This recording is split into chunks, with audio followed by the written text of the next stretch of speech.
menyaksikan pertarungan ekonomi dua raksasa, Amerika Serikat dan Cina.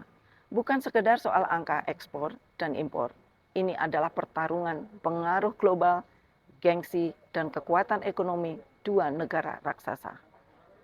Saling tuding, saling balas tarif, dan dampaknya merembet ke seluruh dunia. Pertanyaannya, siapa sebenarnya yang diuntungkan? Dan siapa yang kemudian dirugikan? Dan bagaimana Indonesia harus bersikap di tengah badai ini. Dan kita tahu Donald Trump menyebut Cina telah merampok dunia lewat perdagangan. Apa maksudnya?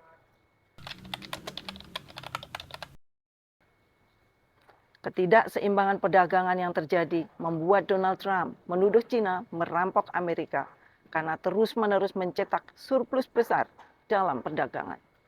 Cina menjual lebih banyak barang ke AS, tapi tidak memberikan akses pasar yang adil dan setara bagi perusahaan-perusahaan Amerika. Trump juga menuding pemerintah Cina mensubsidi industrinya secara besar-besaran. Pabrik-pabrik dan perusahaan Cina mendapat bantuan uang, bahan baku murah, atau bahkan pinjaman lunak dari negara. Sebagai akibatnya, barang buatan Cina jadi jauh lebih murah di pasar internasional. Dan ini dianggap tidak adil bagi produsen negara lain. Tak hanya itu, Cina juga dituduh memanipulasi nilai tukar mata uangnya dengan menjaga nilainya tetap lemah terhadap dolar.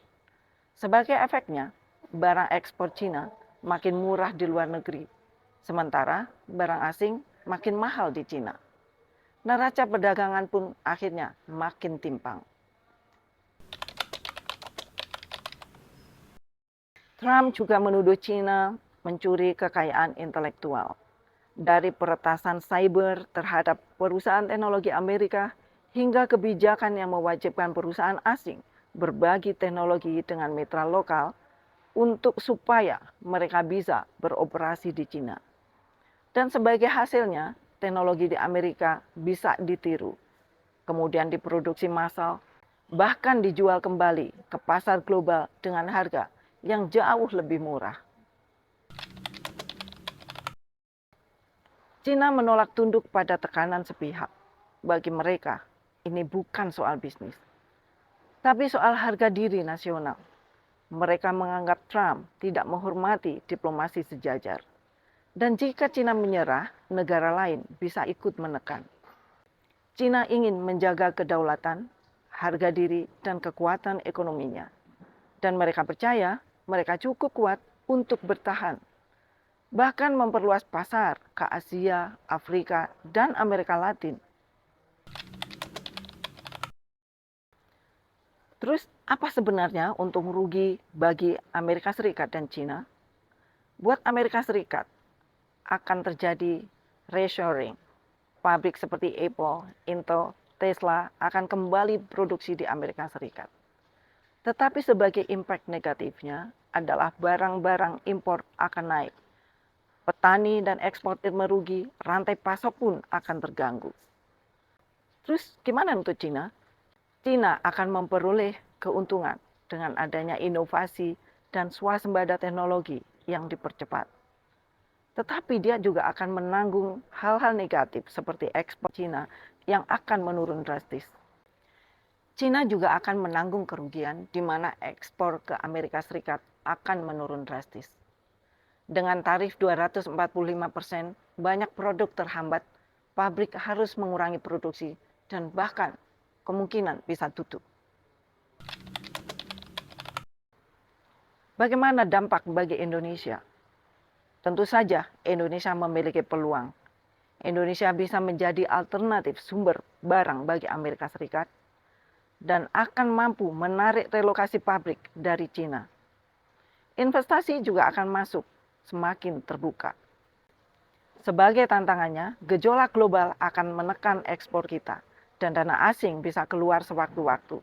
Produk murah dari Cina bisa membanjiri pasar lokal. Nah, apa sebenarnya yang terjadi kondisi terkini?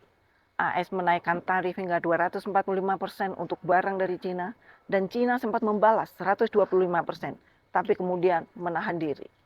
Sementara itu, Amerika Serikat justru menangguhkan tarif negara lain selama 90 hari, kecuali untuk Cina. Di tengah dunia yang terbelah oleh ego dan kepentingan, Cina menyerukan kerjasama, bukan membangun tembok. Pertanyaannya sekarang, apakah dua raksasa ini akan mencari jalan damai atau justru membawa dunia menuju fragmentasi ekonomi global yang lebih dalam? Perang dagang ini bukan sekedar persaingan dagang, tetapi pertarungan arah dunia ke masa depan.